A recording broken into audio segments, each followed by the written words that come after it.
Der nächste Matrizierungsansatz lag folgende Idee zugrunde. Das heißt, wenn ich jetzt meine Übertragungsmatrix nicht direkt bestimmen oder berechnen kann, dann vertausche ich hier jetzt Eingang und Ausgang miteinander. Das heißt, ich vertausche Lautsprecher rein mathematisch hier mit meinen Mikrofonen und verknüpfe sie so mit der sogenannten inversen Übertragungsfunktion. Das heißt, jetzt sind meine Lautsprechereingang und meine Mikrofonsignale sind die Ausgänge. Und jetzt unter Zuhilfenahme der Position der Lautsprecher und der Richtcharakteristik der Mikrofone kann ich jetzt diese inverse Übertragungsfunktion berechnen. Das geschah so, dass ich hier die Position der Lautsprecher habe. Hier der Sender steht unter 0 Grad. Meine zwei linken und rechten Lautsprecher stehen hier unter 30 Grad laut Norm. Und die Surround links und Surround rechts stehen hier jeweils unter plus minus 120 Grad. Wenn ich jetzt hier von meinem linken Lautsprecher aus ein Signal losschicke, dann trifft es auf das eine Mikrofon unter dem Winkel von 30 Grad, hier unter dem Winkel von 60 Grad und so weiter. Und aus der Richtcharakteristik ergeben sich hier die Koeffizienten für die inverse Übertragungsfunktion.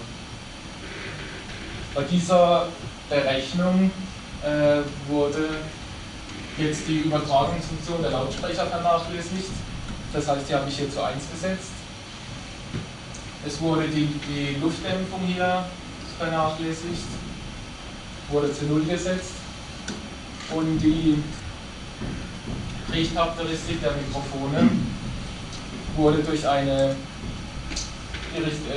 Mikrofone haben keine ideale Nierencharakteristik, sondern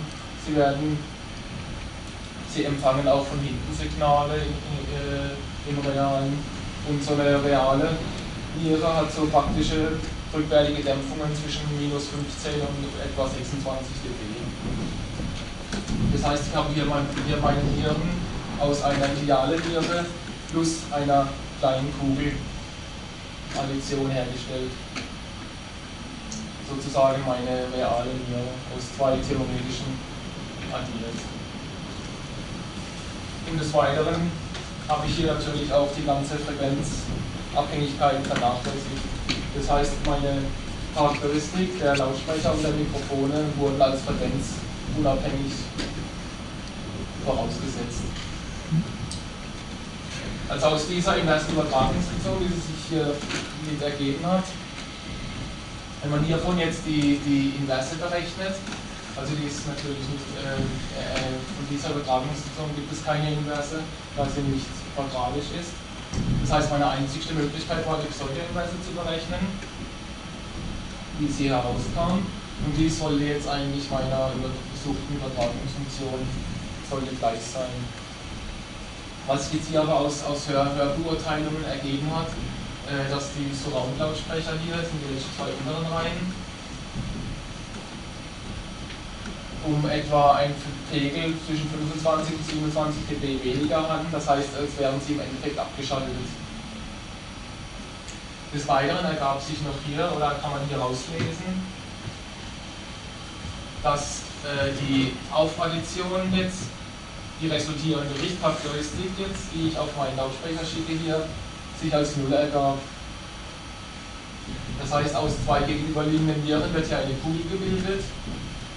Aus den um 90 Grad gedrehten zwei Nieren auch eine weitere Kugel, beide sind um 180 Grad Phasenvertretung, durch die Addition bekomme ich 0.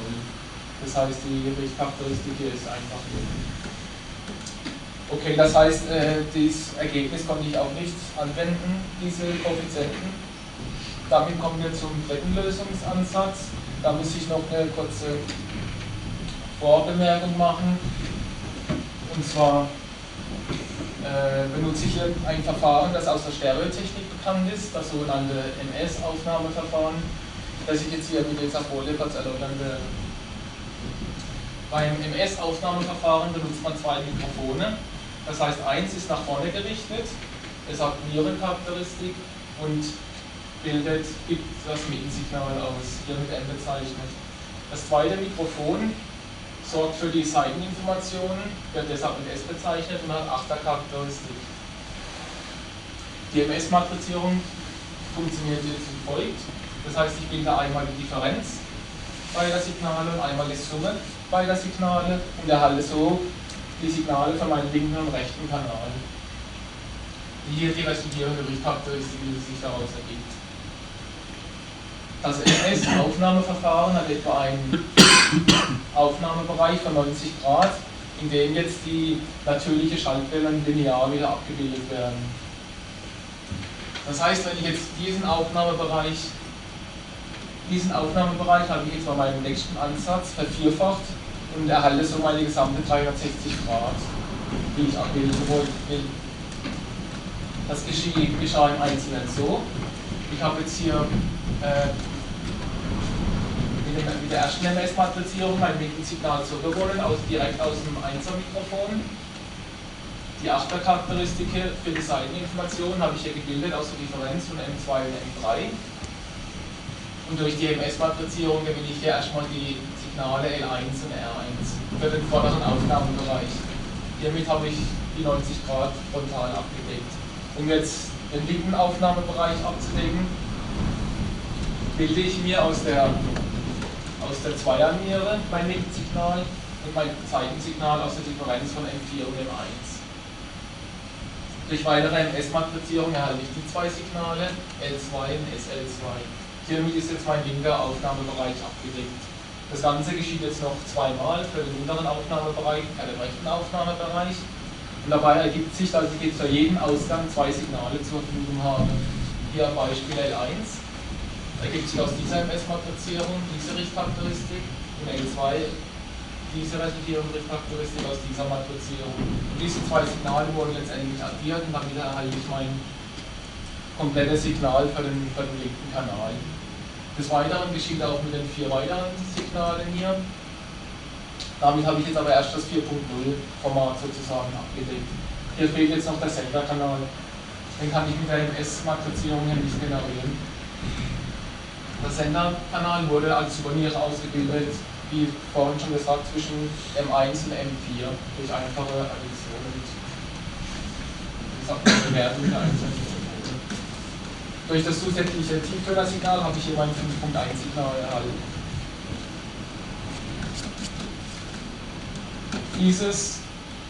Durch diese Matrizierung erhaltene 5.1-Format wurde wieder unter wenigen Leuten beurteilt und wurde als gut befunden, als relativ gut befunden und wurde einem weiteren Hörversuch zur Verfügung gestellt, das ich jetzt kurz erläutern werde.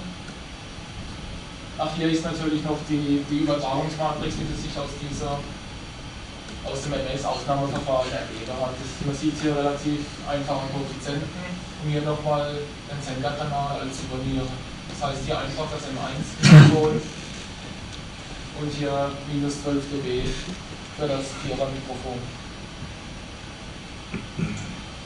So, beim Hörversuch wurden jetzt drei Kategorien ausgewertet. Zum einen für die Lokalisationszwecke. Die zweite Kategorie beinhaltet den Raumeindruck, also die Räumlichkeit, die räumliche Tiefe. Und die dritte Kategorie beinhaltet die Atmoaufnahmen. Atmoaufnahmen, das ist der Begriff aus dem Film und Fernsehen.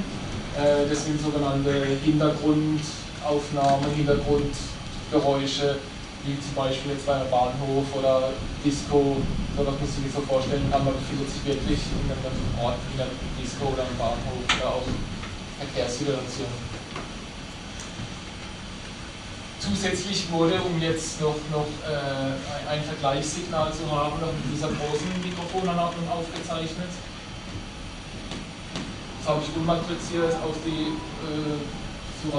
die Lautsprecher gegeben. Hier als Vergleich nochmal mein kleines, kompaktes Mikrofon. Und die saßen beide ursprünglich auch bei der Aufnahme für die Konzertsituation beide am gleichen Ort, um auch beides direkt vergleichen zu können.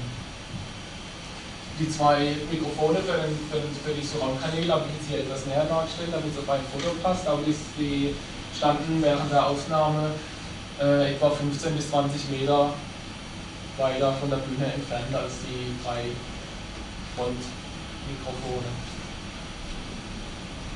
Hier sieht man jetzt den freien Hörversuch, wie er aufgebaut war, mit den 5 Lautsprechern, Sender links, rechts.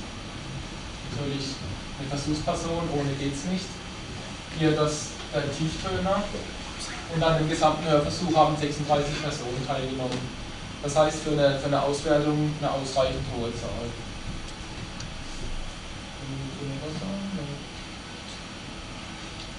Ja, jetzt kommen wir in der folgenden Folie zur Auswertung dieser 3 Kategorien.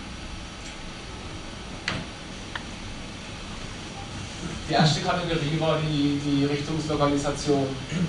Wie getreu werden jetzt die ursprünglichen Richtungen, wie sie bei der Aufnahme oder bei der realen Situation herrschten, bei der Wiedergabe wiedergegeben. Das habe ich hier in dieser Kurve dargestellt. Hier auf der horizontalen Achse ist der Ort der Schallquelle aufgetragen. Das heißt der Ort, wie der Lautsprecher im schalltoten Raum stand. Hier die Gradzahl. Hier habe ich immer unter 30 Grad Draufstab verschiedene Signale aufgenommen. Und auf der vertikalen Achse steht jetzt der Ort der Phantomschallquelle,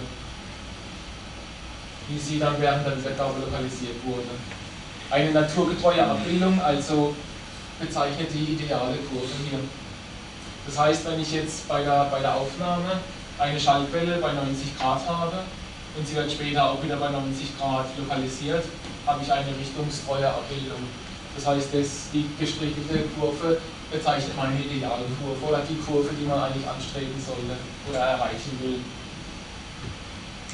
Hier habe ich nochmal zur Orientierung die Orte der Lautsprecher aufgezeichnet. Das heißt, der Sender lag bei 0 Grad, der rechte bei 30 Grad und der Surround-Lautsprecher bei 120 Grad. Das gleiche wird jetzt noch auf die anderen 120 Grad, auf 180 Grad abgebildet und ergeben so meine gesamte 360 Grad. Aber da normalerweise der Mensch links genauso hört wie rechts, normalerweise, es waren viele Testpersonen dabei, die waren links- oder rechtslastig, haben alles ein bisschen nach links oder rechts verschoben, geht man davon aus, dass das gleiche auch auf die anderen 180 Grad gespiegelt werden kann und muss sozusagen nur eine Richtung auswählen.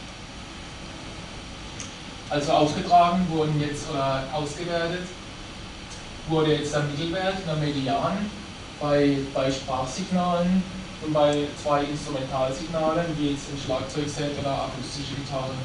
Das Schlagzeugset befand sich unter 30 Grad, die akustische Gitarre unter 120 Grad. Das Sprachsignal wurde unter 4 verschiedenen Richtungen vorgeführt. Das heißt, das Sprachsignal liegt meistens nahe an der idealen Kurve, hat wenig Streuung, oder weniger Streuung, bis auf rückwärtig von hinten, aber da ist die Lokalisation schlechter. Der Mensch ortet von vorne genauer, besser als jetzt von der Seite oder von hinten. Zumal tritt hier noch ein weiteres Problem auf von hinten, und das ist die Ortung von Phantomschallquellen. Das heißt, man kann reale Schallquellen, wie sie jetzt zum Beispiel ein Instrument oder ein Sprachsignal oder ein Klatschen oder sonst was, ist genauer orten, als wenn jetzt das gleiche Signal durch 2 Lautsprecher, die weiter entfernt stehen, erzeugt wird. Wie man ja sieht, fällt auch genau gerade an den Orten, an denen ein Lautsprecher steht, ist die Lokalisation genauer.